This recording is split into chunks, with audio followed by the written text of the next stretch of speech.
네, 이제 시간이 되었습니다. 우리 묵도하심으로 좋은 친구 교회 주일 예배를 시작하도록 하겠습니다.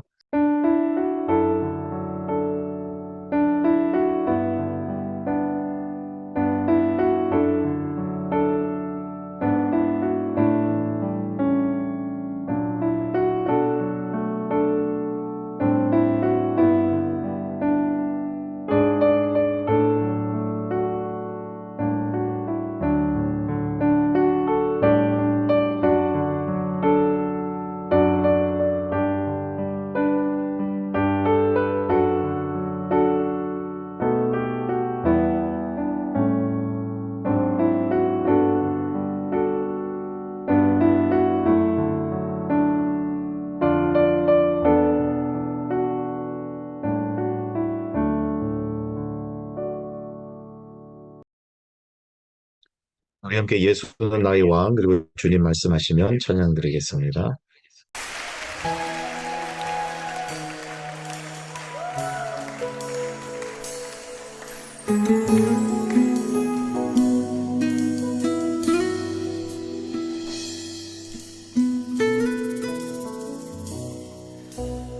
예수는 나의 영광,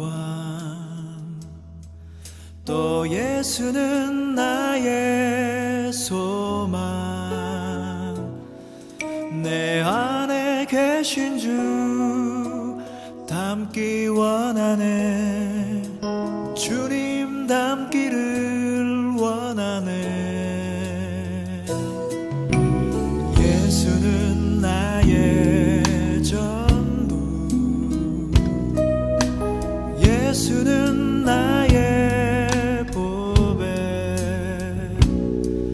내 안에 오셔서 생명 되셨네, 언제나 새 힘을 주시네. 예수는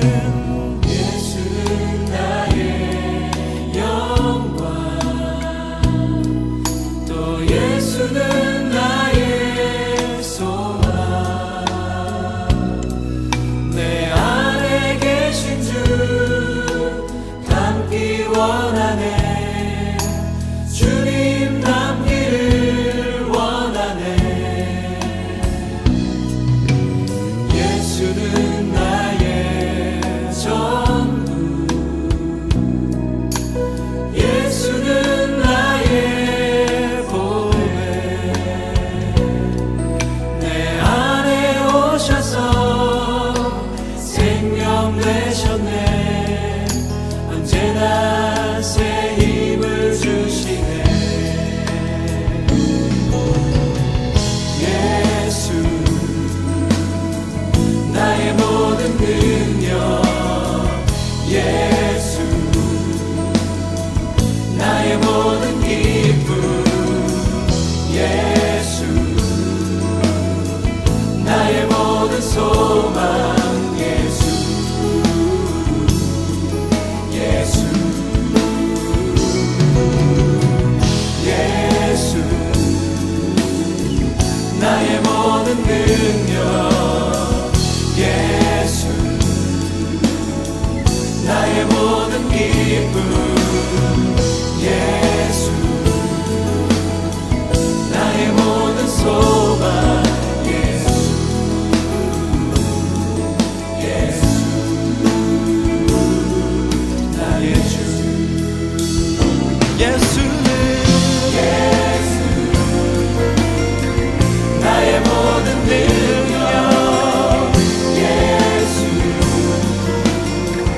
나의 모든 기쁨, 예수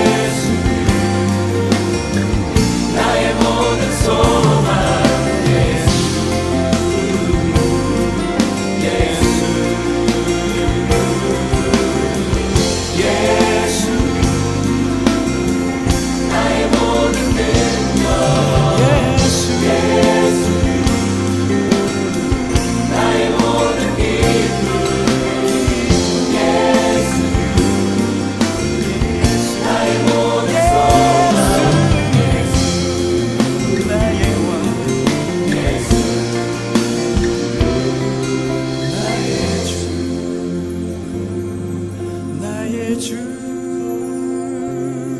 나의 왕 예수 예수 예수 나의 주 사랑합니다.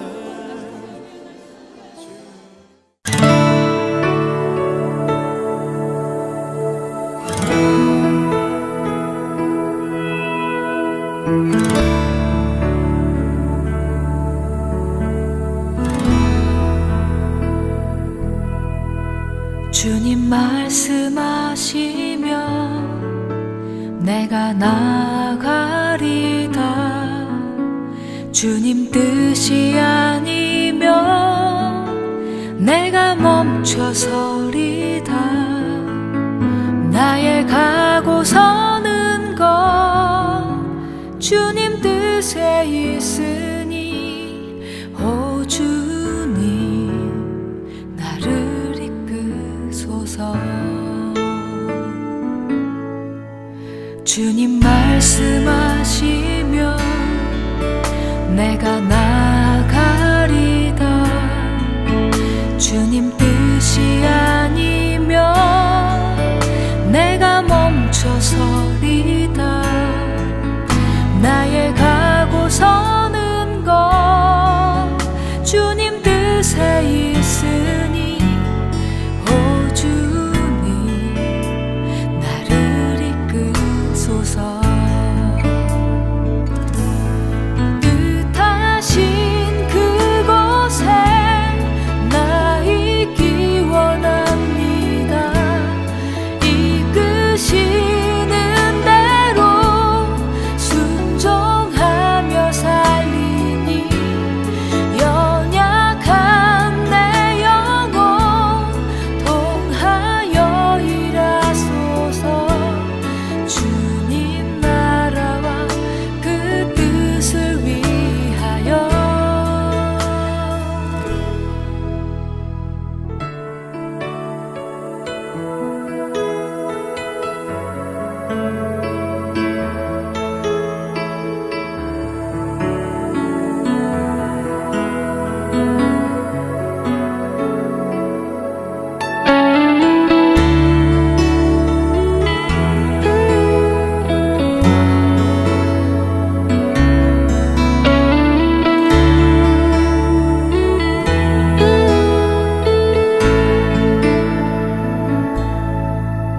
주님 말씀하시면 내가 나가리다. 주님 뜻이 아니면 내가 멈춰서리다. 나의 가고 서는 것 주님 뜻에 있으니 오 주님 나를 이끄소서. 뜻하신 그곳에 나 있기 원합니다. 이끄시는 대로 순종하며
기도하겠습니다.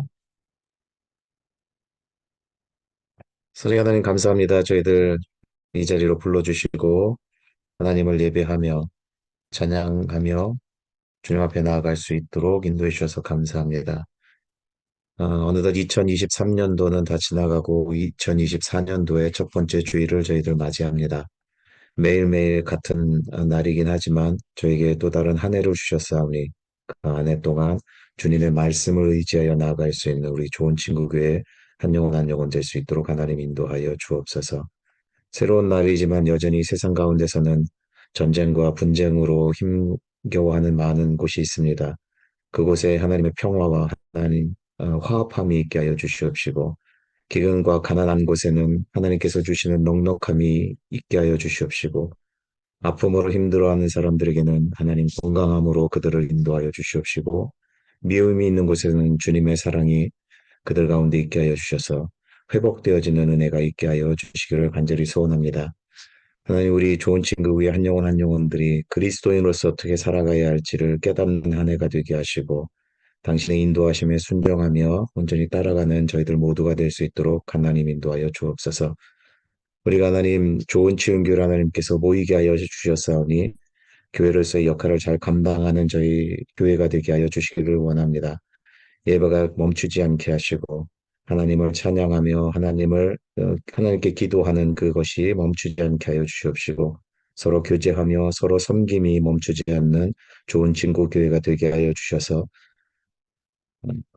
함께하지 못하는 많은 사람들이 있을지라도 온라인으로 예배하고 저희들이 예배하는 모든 사람들에게 하나님 그것이 전달되어질 수 있도록 하나님 인도하여 주시기를 원합니다. 우리 좋은 친구 교회 한 영혼 한 영혼의 건강을 위해서 주님 붙잡아 주시옵소서. 많이 힘들어하는 사람들에게 하나님 위로하여 주시옵시고 건강으로 채워주시기를 간절히 소원합니다. 오늘 말씀을 듣고자 합니다. 말씀을 증거하는 이동현 목사님께도 함께해 주시옵시고 영역 간의 강건함으로 주님 붙잡아 주시옵시고 그 말씀이 온전히 하나님의 말씀으로 선포되어질 수 있도록 하나님 인도하여 주옵소서. 예배 가운데 하나님께서 은혜로 채워주시고 말씀으로 풍성케 하여 주시기를 간절히 소원하며 예수님의 이름으로 기도드리옵나이다. 아멘. 이제 주님께서 가르쳐 주신 기도를 함께 기도하겠습니다. 하늘에 계신 우리 아버지여 이름이 거룩히 여김을 받으시오며 나라가 임하시오며 뜻이 하늘에서 이루어진 것 같이 땅에서 이루어지이다. 오늘 우리에게 일용할 양식을 주시옵고 우리가 우리에게 죄 지은 자를 사하여 준 것 같이 우리 죄를 사하여 주시옵고 우리를 시험에 들게 하지 마시옵고 다만 악에서 구하시옵소서. 나라와 권세와 영광이 아버지께 영원히 있사옵나이다. 아멘. 오늘 함께 나눌 말씀은 열왕기상 19장 10절 말씀입니다. 네, 함께 읽겠습니다. 네, 그가 대답하되 내가 만군의 하나님 여호와께 열심히 유별하오니 이는 이스라엘 자손이 주의 언약을 버리고 주의 제단을 헐며 칼로 주의 선지자들을 죽였음이오며 오직 나만 남았거늘 그들이 내 생명을 찾아 빼앗으려 하나이다. 아멘. 네, 오늘 이동현 목사님께서 엘리야라는 제목으로 말씀 전해주시겠습니다. 안녕하세요. 벌써 일주일이 후딱 지나갔습니다. 점점 빨리 시간이 지나가는 것 같습니다. 제가 나이가 먹어간다는 증거겠지요? 예. 제가 지난번 시간에 그 열왕기를 전반적으로 살펴보면서 특히나 그 북이스라엘의 그 시조인 그 여로보암 왕에 대해서 자세히 알아봤는데 이번 시간에는 그 열왕기에 등장하는 왕들에 대해서 한번 그 조망을 해보도록 하겠습니다. 열왕기가 사람에 따라서는 굉장히 재미없는 성경처럼 여기시는 분들도 있는데 그렇지가 않습니다. 굉장히 재밌는 성경책입니다. 우선 그 열왕기는요 그 10명의 왕에 대한 이야기가 아닙니다.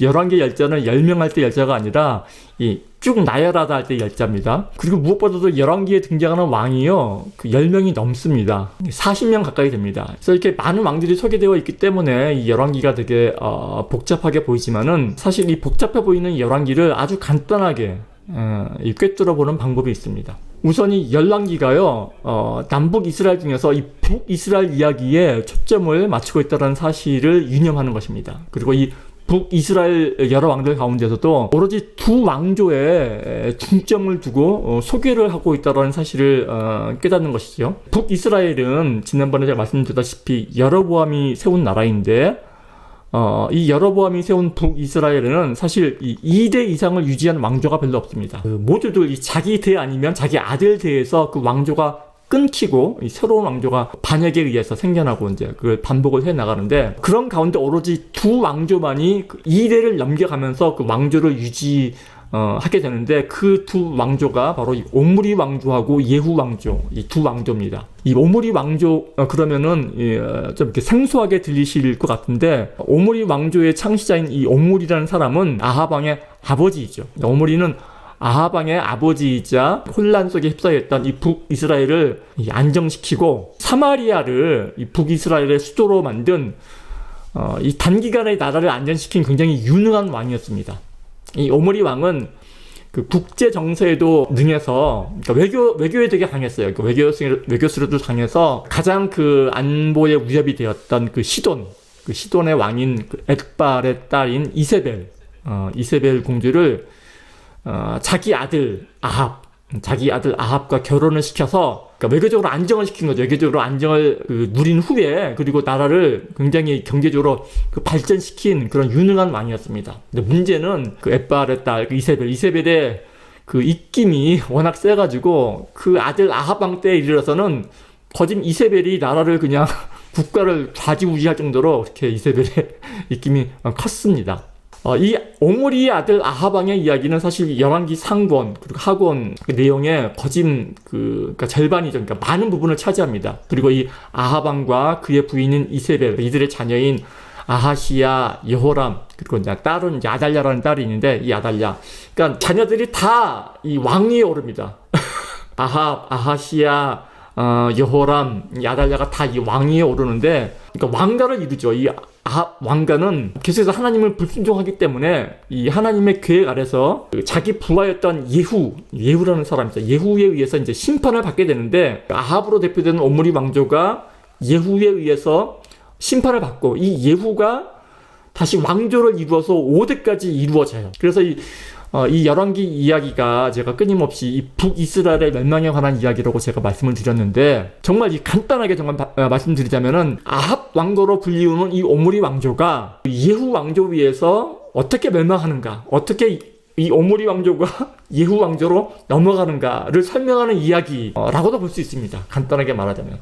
그래서 사실 이 열왕기는요, 오므리 왕가와 예후 왕조, 이 두 키워드만 이해하게 되면은 굉장히 쉽게 읽히는 세계라고 할 수 있습니다. 그 예후 왕조의 예후는 사실 이 아합 왕의 신하였습니다. 그런데 이 북이스라엘이 자꾸만 엇나가니까 이 하나님의 심판에 쓰임받는 도구로서 이 예후가 사용이 되죠. 그래서 이 예후가 이 아합 왕가를 멸망시킵니다.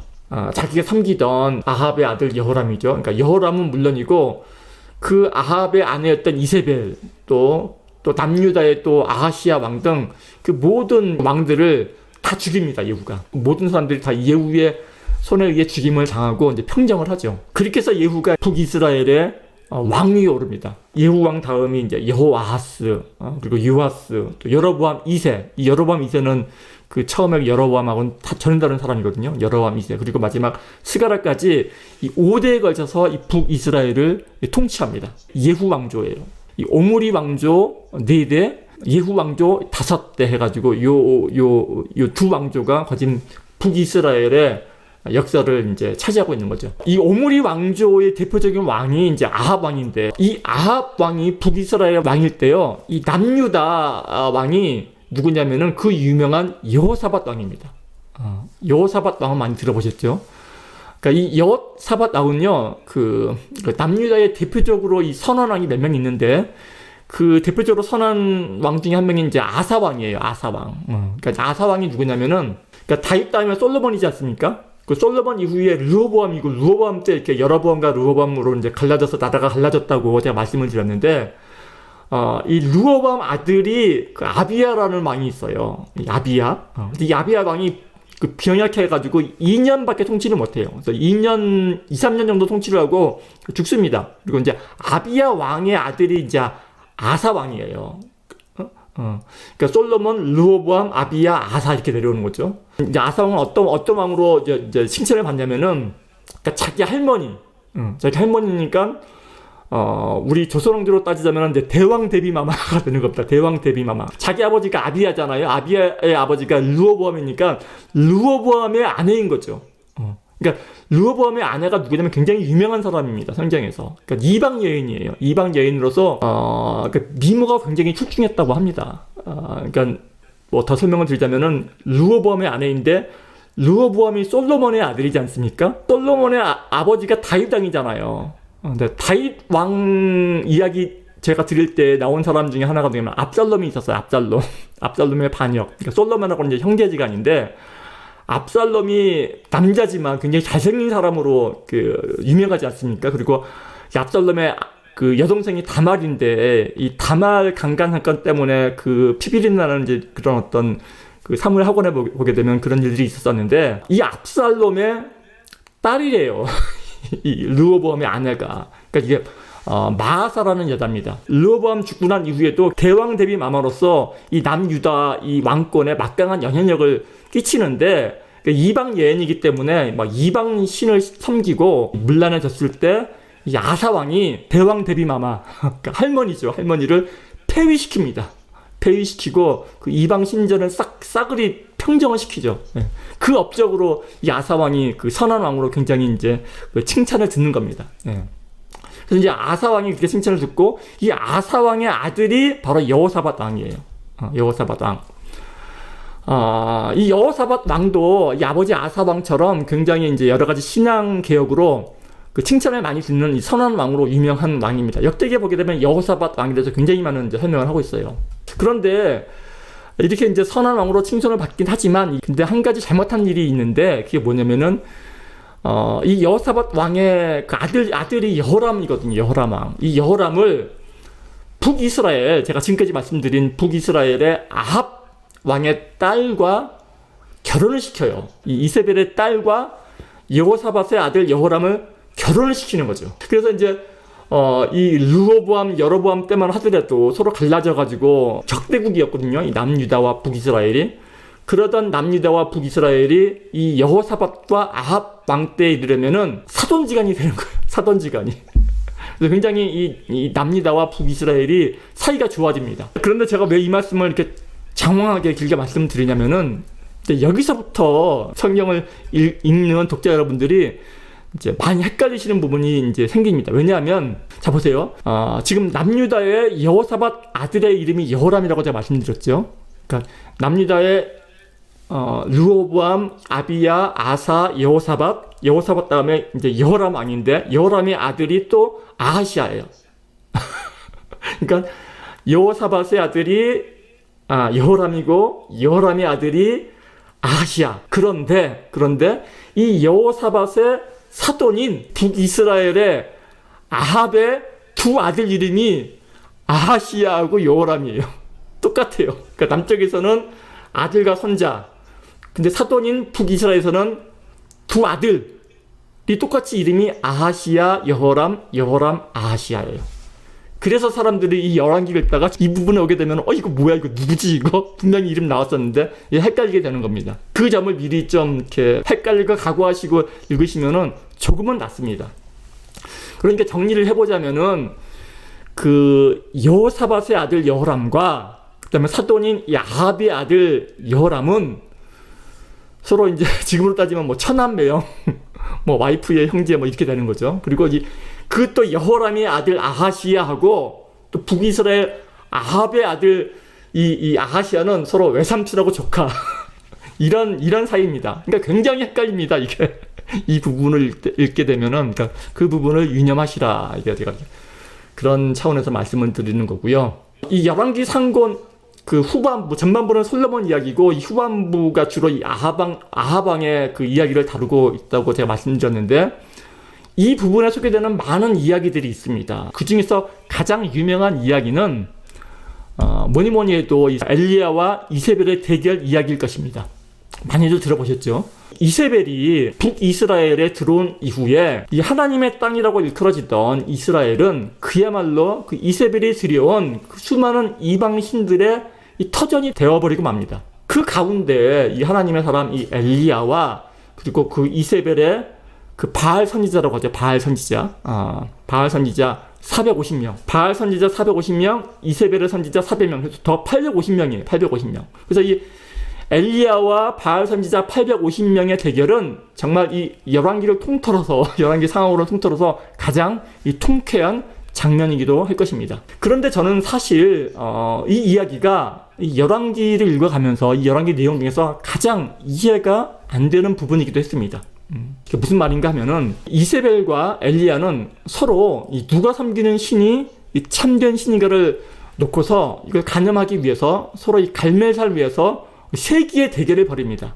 각자의 송아지 2마리를 가져오게 한 후 각을 떠서 나무 위에 올려놓고 불을 붙이지 않은 채 서로 각자의 신에게 요청해서 불로서 응답하는 신이 참된 하나님이라는 그런 대결을 벌인 것입니다.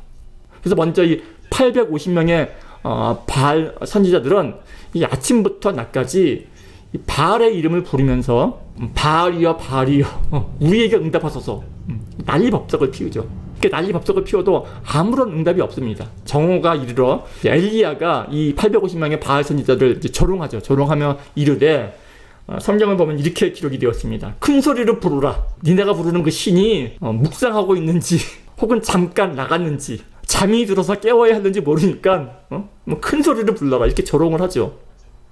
그러니까 이 850명의 바알 선지자들이 막 피가 흐르기까지 칼과 창으로 그들의 몸을 상하게 하니라 뭐 이렇게 기록이 되어 있어요. 오전 내내 그렇게 합니다. 이렇게 해서 이 정오가 지나고 이 저녁 소재 드릴 때까지 그렇게 난리법석을 피워도 아무 소리도 없고 돌아보는 자가 아무도 없더라 이렇게 성경은 기록하고 있습니다. 그러고 나니까 엘리야가 이제 나서죠. 백성들에게 이제 내게로 가까이 오라. 백성들을 모으죠. 이렇게 말한 이후에 엘리야는 이렇게 합니다. 그 송아지 그 각든 그 제단 둘레에 깊은 이제 도랑을 파라고 명령을 하죠. 도랑을 파게 하고 그 도랑을 물로 채우라고 말을 합니다. 물로 채우고 그리고 그 번제물 그 송아지와 그 나무 위에도 물 4통을 채워서 부으라고 말을 합니다. 그리고 이것도 모자라서 그걸 3번 하라고 반복을 해요. 3번 그렇게 하라고. 그렇게 하고 나니까 막 제단에서도 물이 막 줄줄 흐르고 또랑에도 물이 가득 찼다고 그렇게 성경은 기록하고 있습니다. 그리고 나서 엘리야가 나서서 기도를 하죠. 여호와여 내게 응답하소서. 이 백성들에게 주 여호와는 하나님이신 것과 주는 그들의 마음을 돌이키심을 그들로 하여금 알게 하소서. 이렇게 기도를 합니다. 그렇게 기도를 한번 드리고 나자 바로 하늘에서 불이 내려와서 이 번제물과 나무와 돌과 흙을 싸그리 태우고 그것도 모자라서 이 또랑에 채워둔 물까지 그냥 싹 말려버립니다. 그리고 나서 엘리야가 명령을 하죠. 바알 선지자들을 잡되 그들 중 한 명도 도망가지 못하게 하라. 그렇게 명령을 하고 그 850명을 모두 다 이 기손 시내로 데리고 가서 거기서 다 죽입니다. 그야말로 엘리야의 완벽한 승리입니다. 그런데 제가 잘 납득이 되지 않는 부분은 그 다음 부분입니다. 그렇게 통쾌하게 그렇게 여유만만하게 승리를 거둔 후에 엘리야는 바로 그 다음 구절에 이 사건을 보고받고 이 화가 잔뜩 난 이세벨이 내가 엘리야를 죽여버리겠다 복수를 하겠다라는 이 이세벨의 말 한마디에 풀이 죽어서 광야로 들어갑니다. 광야로 들어가서 하룻길을 걷다가 헤매이다가 그 뜨거운 광야에 그 로뎀나무 아래에 앉아서 성경에 보면 이렇게 기록이 되어 있어요. 로뎀나무 아래에 앉아서 죽기를 원하며 여호와여 넉넉하오니 지금 내 생명을 거두시옵소서. 나는 내 조상들보다 낫지 못하나이다. 찬양하며 기도하는 장면이 기록되어 있습니다. 저는 이 부분이 도무지 이해가 안 되더라고요. 아니 바로 전까지 1대 850으로 맞짱을 떠서 정말 이 도랑까지 넘치던 그 물까지 싹 말려버리면서 그 하늘의 불로 그 응답을 받았던 그 용맹한 선지자 엘리야가 그 이세벨의 말 한마디에 내 생명을 거두소서 죽기를 원하나이다 이렇게 기도를 하고 찬양하며 풀죽어 이 앉아 있다라는 것이 도무지 이해도 안 가고 납득이 안 갔던 것입니다. 오히려 찬양하고 절망해야 할 사람은 그 대결에서 지인 이세벨일 것 같은데 이세벨은 그대로 있고 여러분은 어떠신지 모르겠어요. 근데 사실은 이 성경을 밤의 일 구경하듯이 읽으면 아무런 감흥이 없습니다. 이 성경을 읽을 때는 항상 나라면 정말 어땠을까 하는 그런 마음으로 읽어야 합니다. 근데 제가 이 부분을 아무리 제가 이게 내가 만약에 엘리야였으면 어땠을까 하는 그런 마음으로 그 공감을 하려고 해도 공감이 안 되는 거예요. 공감이 되지 않다가 사실 제가 이 열왕기를 이 부분을 전체적으로 조망하며 읽어보다가 제가 커다란 깨우침을 얻은 적이 있었습니다. 그게 어떤 거냐면은 그 뒷부분을 읽어보게 되면은 이제 엘리야가 그렇게 이제 그 광야에서 로덴나무 아래에서 낙담해서 그렇게 쓰러져 있는데 이제 여호와의 천사가 나타나죠. 천사가 나타나서 구운 떡과 물을 공급해 줍니다. 구운 떡과 물을 공급해 주면서 그 엘리야를 위로해 주는 장면이 나옵니다. 그래서 엘리야가 기운을 차리죠. 기운을 차린 다음에 엘리야가 하소연하는 장면이 나옵니다. 엘리야가 여호와께 하소연하는 장면이 나오는데 그게 지금 오늘 본문의 말씀입니다. 열왕기 그 상 19장 10절 말씀이죠. 엘리야죠. 내가 만군의 하나님께 열심히 유별하오니 이는 이스라엘 자손이 주의 언약을 버리고 주의 제단을 헐며 오직 나만 남았거늘 그들이 내 생명마저도 찾아 빼앗으려 하나이다. 이러면서 이 여호와께 하소연하는 장면이 바로 오늘의 본문입니다. 그런데 가만 살펴보면은 이 성경은 이 엘리야의 이 하소연을 똑같이 동일하게 2번 반복하고 있는 걸 발견할 수 있습니다. 그러니까 10절에 나와 있고요. 바로 아래 14절에 보게 되면 정확히 똑같은 그 엘리야의 하소연이 한 번 더 기록이 되어 있는 걸 발견할 수 있습니다. 성경에서의 반복은 굉장히 중요한 어떤 그 수사법이에요. 그 당시에는 지금 우리가 뭐 낙서하듯이 그렇게 막 쓰는 게 아니었거든요. 굉장히 심혈을 기울여서 한자 한자를 의미 있게 씁니다. 근데 그런 상황에서 이 긴 엘리야의 하소연을 2번 반복한다라는 것은 그 의미 있는 그런 기록이죠. 이런 엘리야의 하소연을 들은 여호와 하나님의 응답은 의외로 간단합니다. 기운을 차리고 너는 내려가서 하사엘에게 기름 부어 아람의 왕이 되게 하고 또 예후에게 기름을 부어 이스라엘의 왕이 되게 하고 예후 있죠. 예후 왕죠. 예후. 그리고 엘리사에게 기름을 부어 너를 대신하여 선지자가 되게 하라. 그리고 너는 빠져라. 이게 사실은 엘리야의 이야기의 마지막이에요. 그 이후에 이 열왕기서는 정확하게 여호와께서 엘리야에게 말씀하신 대로 응답하신 대로 이루어집니다. 그리고 그것이 열왕기의 역사가 되어가는 것이죠. 우리는 살아가면서 수많은 절망들을 경험합니다. 그런데 이 모든 절망에는 이 한 가지 공통점이 있음을 발견하게 됩니다. 이게 뭐냐면은 내 계획대로 되지 않았을 때 절망하게 된다는 것입니다. 그리고 자기가 이 최선을 다한 만큼 열심을 부린 만큼 그만큼 그에 대한 절망도 크게 됩니다. 그러나 우리가 인생을 되돌아볼 때 그 당시에 자기 뜻대로 되지 않은 일이 있었기에 그러니까 그 당시에 자기 뜻대로 그 일이 되지 않았기에 지금의 내가 가능하게 되었음을 깨닫는 경우가 부지기수입니다. 때로는 그때 그 당시에 그 사람과의 사랑이 깨어져서 절망했지만 오히려 그 일로 인해서 내가 지금의 이 사람을 만나고 있음을 깨닫게 되기도 하고 그 당시에 그토록 원했던 그토록 열심히 공부했던 그 시험에 떨어져서 그때는 정말 죽고 싶을 만큼 그 절망했지만 그러나 당시에 그 일로 인해서 내가 지금 이 일을 하고 있음을 깨닫게 되기도 하는 것입니다. 그러나 그 절망할 당시에는 그걸 모르죠. 이 절망할 당시에는 그저 절망스러울 뿐입니다. 정말 세상을 다 산 것 같은 세상의 끝에 이 선 것과 같은 기분일 것입니다. 저는 이 신앙에 있어서도 마찬가지라고 생각을 합니다. 우리가 정말 말로는 하나님께서 내 인생의 주인이시며 말끝마다 우리는 주의 뜻대로 주님의 뜻대로 그렇게 외치지만 그렇게 기도를 하지만 그러나 언제나 우리에게 이 하나님은 내 뜻대로만 해주셔야 하는 분 나의 계획을 이루어 주셔야만 하는 분으로 우리는 믿고 섬기죠. 저는 오늘 본문에 이 엘리야도 마찬가지가 아니었나 하고 생각을 해보는 것입니다. 엘리야는 정말 혼신의 힘을 다하여서 정말 2번 하라고 하면은 못할 만큼의 혼신의 힘을 기울여서 바알 선지자들과 대결을 벌였을 것입니다. 이 정도까지 했으면 정말 다 한 것 같은데, 그러나 여전히 그럼에도 불구하고 이세벨은 기세가 등등합니다. 이제는 더 이상 못하겠습니다, 하나님. 자, 할 만큼 했습니다. 더 이상은 못하겠습니다. 이때 엘리야가 느꼈던 감정이 절망이 아니었을까 하는 것입니다. 그러나 거기에 대한 하나님의 응답은 간단하죠. 아합 왕가를 심판하고 예후 왕가를 일으키며 역사를 이끌고 가는 것은 너의 노력이 아닌 나 여호와 하나님의 일이다. 이 일은 내가 하는 것이다.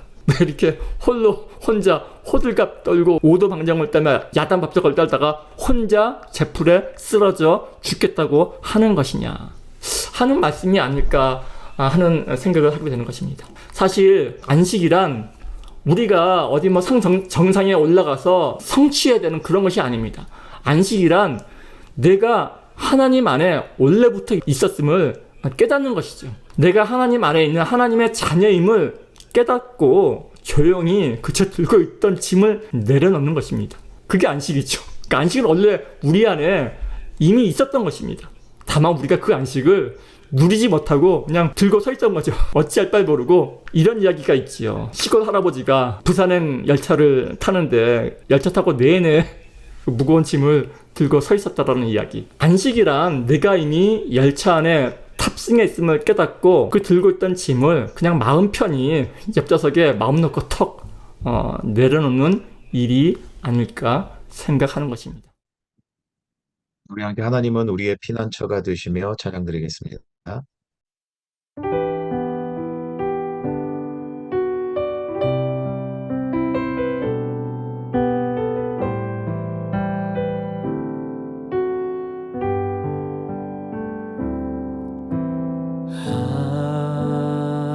하나님은 우리의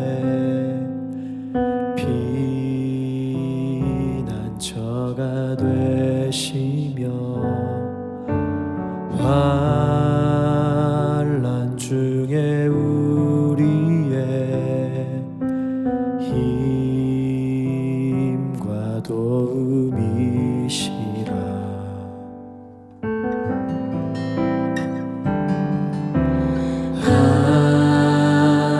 하나님은 우리의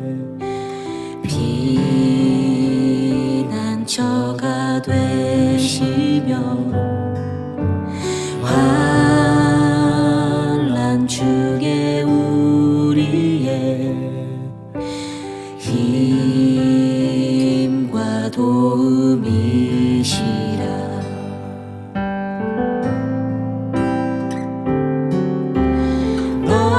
너희는 가만히 있어 주가 하나님 되말지어다. 열방과 세계 가운데 주가 높임을 받으리라.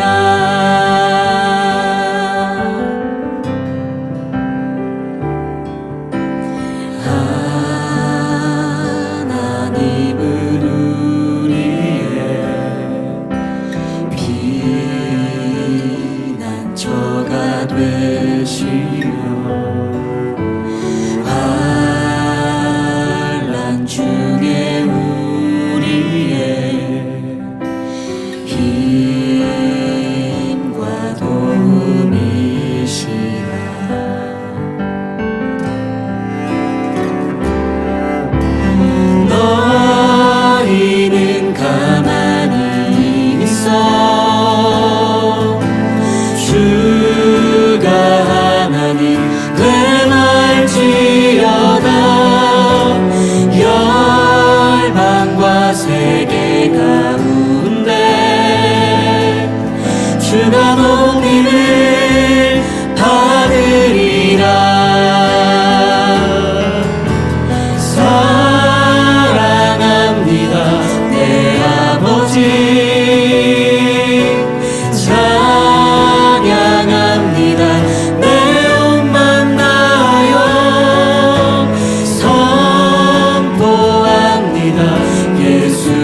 그리스도 주님 오심을 기다리며 사랑합니다 내 아버지 찬양합니다 내 온 맘 다하여 선포합니다 예수 그리스도 주님 오심을 기다리며 주님 오심을 기다리며 주님 오심을 기다리며